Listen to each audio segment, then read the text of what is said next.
একজন প্রফেসর ক্লাসে প্রবেশ করলেন, অর্ধপূর্ণ একটি গ্লাস হাতে। তিনি এটি সোজা করে ধরে তার শিক্ষার্থীদের বললেন, এই গ্লাসের ওজন কত হবে? 50 গ্রাম, 100 গ্রাম, 150 গ্রাম। শিক্ষার্থীরা জবাব দিল। প্রফেসর বললেন, আমি এর ওজন জানি না, কারণ আমি এটি পরিমাপ করিনি। কিন্তু আমার প্রশ্ন হলো, আমি যদি এই গ্লাসটি কিছুক্ষণ এভাবে ধরে রাখি তাহলে কি হবে? শিক্ষার্থীরা বললেন, তেমন কিছুই হবে না।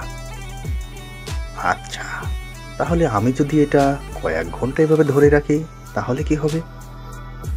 আপনার হাতে ব্যথা শুরু হবে, একজন ছাত্র বললেন।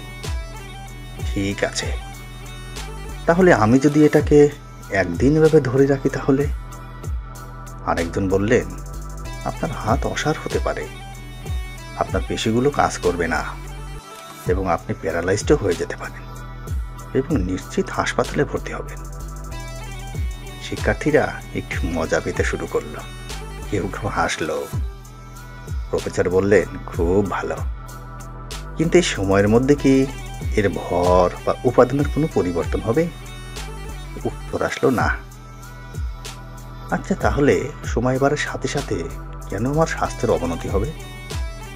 শিক্ষার্থীরা একটু দ্বিধান্বিত হয়ে পড়ল।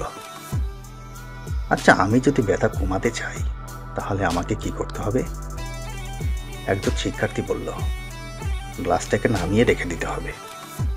প্রফেসর একটু আনন্দিত হয়ে বললেন, কারেক্ট, আমাদের জীবনের সমস্যাগুলোও এমন। কিছুক্ষণ সমস্যা নিয়ে চিন্তা করলে তেমন কিচ্ছু হবে না, কিন্তু যদি সারাদিন শুধু সমস্যা নিয়েই চিন্তা করো তাহলে সেটা তোমাকে কষ্ট দিতে শুরু করবে। তুমি সমস্যাগুলো নিয়ে যত বেশি চিন্তা করবে তোমার কষ্টগুলো বাড়তেই থাকবে, যার ফলে তোমার সব কাজ বন্ধ হয়ে যাবে। জীবনের সমস্যা নিয়ে চিন্তা করা প্রয়োজন, কিন্তু এর থেকে অনেক বেশি গুরুত্বপূর্ণ হলো চিন্তাগুলো ঝেড়ে ফেলা। প্রতিদিনের সমস্যাগুলো ওই দিনই ভুলে যাও, রাতে খুব ভালো করে ঘুমাও এবং পরের দিন নতুন করে শুরু করো। এভাবেই তোমরা আত্মবিশ্বাসের সাথে প্রতিটি সমস্যাকে মোকাবেলা করবে।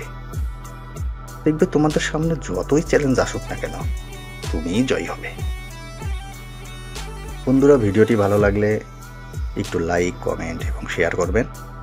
আর অবশ্যই পেজটি ফলো দিয়ে এবং চ্যানেলটি সাবস্ক্রাইব করে সঙ্গে থাকবেন। সবাইকে অসংখ্য ধন্যবাদ।